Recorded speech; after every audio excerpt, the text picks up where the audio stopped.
Howdy folks, my name's Christian and welcome to Bullish on Farming. And would you take a look at these pretty girls? Picked up 3 Hereford yearling heifers to be the mothers to start out our herd on our farm. Yeah, that's right.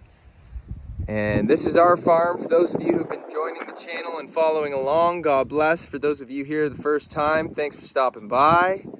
We have just acquired a new farm and we are immensely blessed.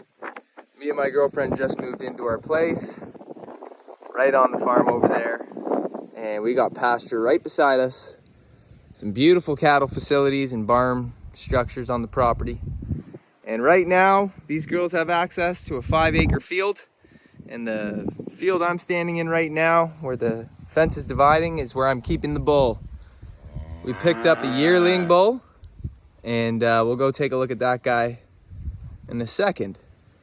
But no polybraid wiring up yet for these girls, waiting for some reels to be delivered to the farm.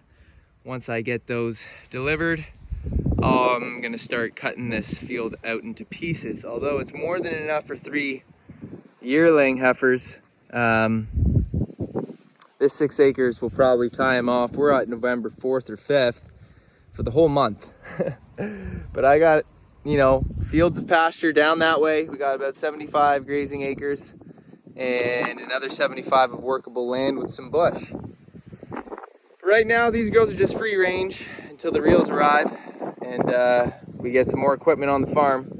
There's plenty to do.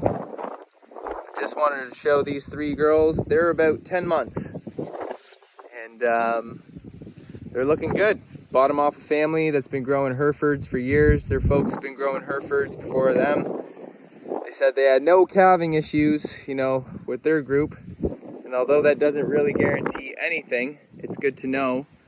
We were looking to start off with yearling heifers to start our herd because we're not in a rush. And that is the more cost-effective way to do it. We will be picking up some calves from the farm I manage now, and we'll be growing those out for meat. They'll go out as beef steers and heifers, and they're raised organic by yours truly anyways. So the only difference is that they come onto my farm after I've finished managing them to grow out with the mamas.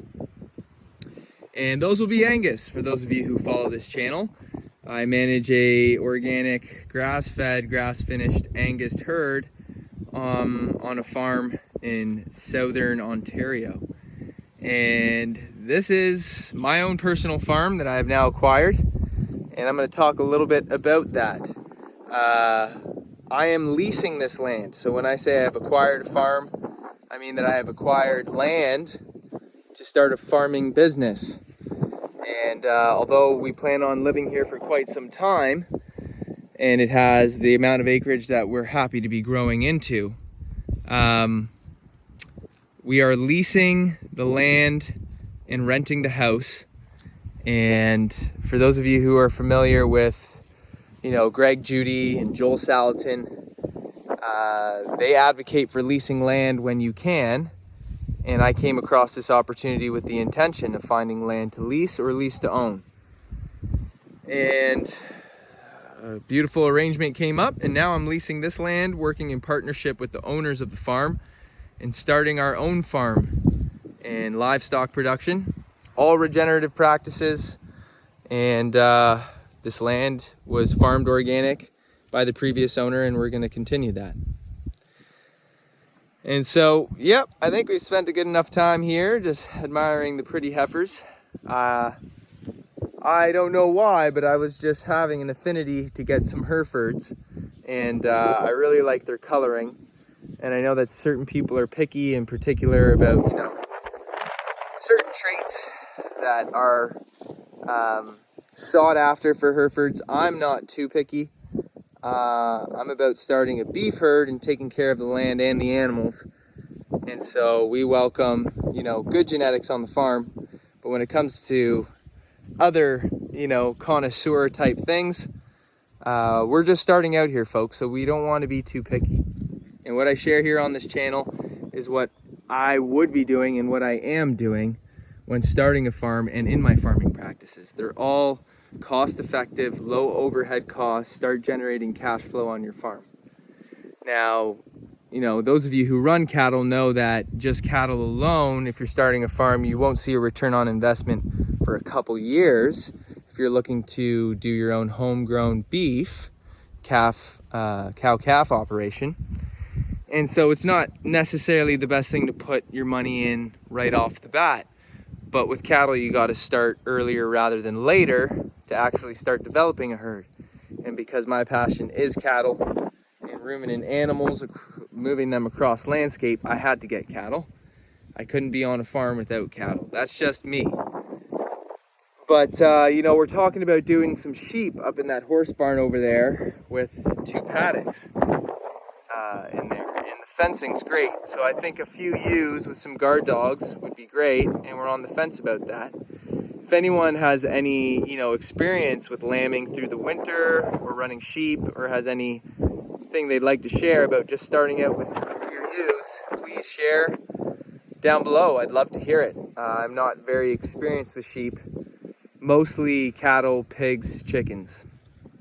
And yeah, so let's go take a look at our bull calf over here.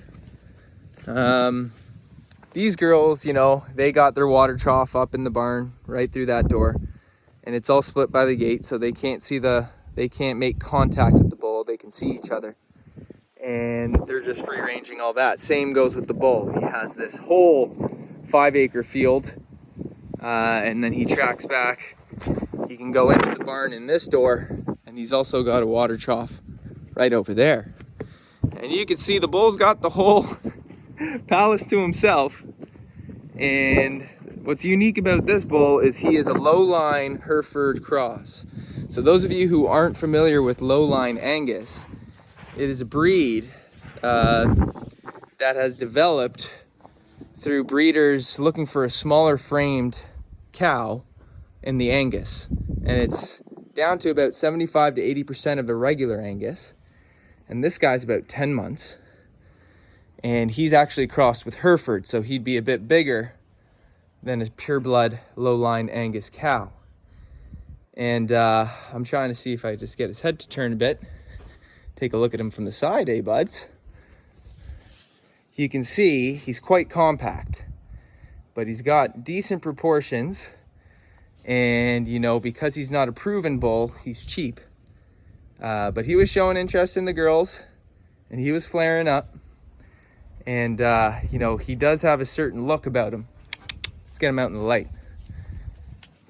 You tell he's a pretty masculine bull. He waddles when he walks with confidence.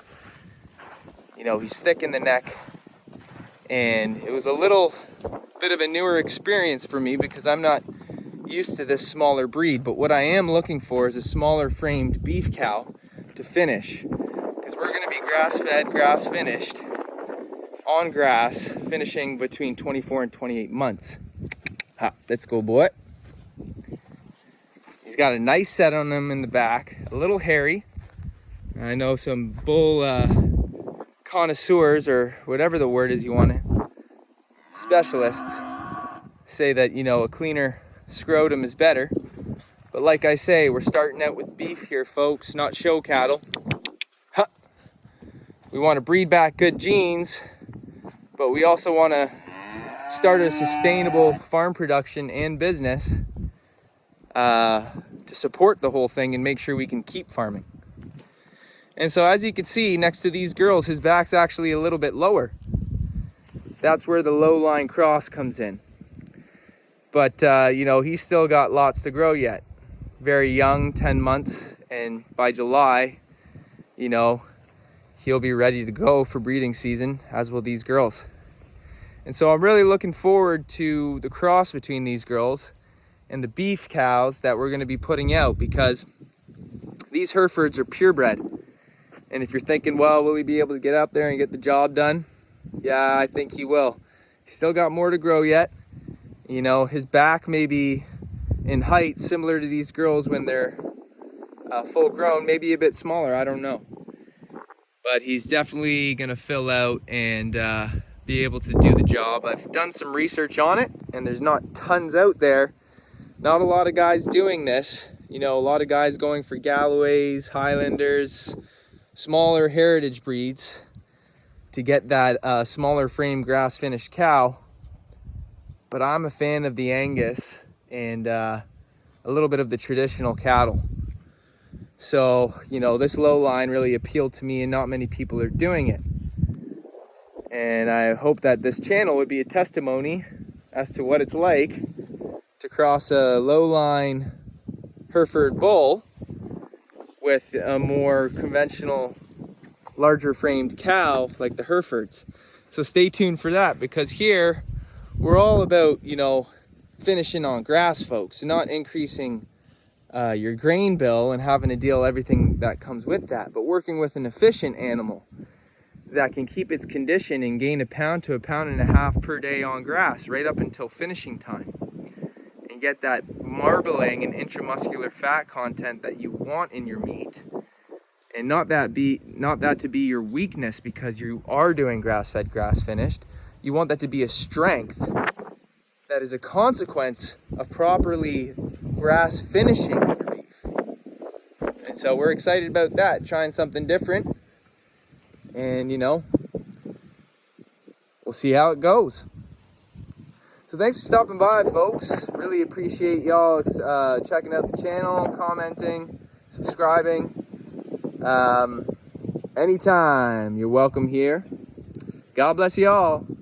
See you on the next one.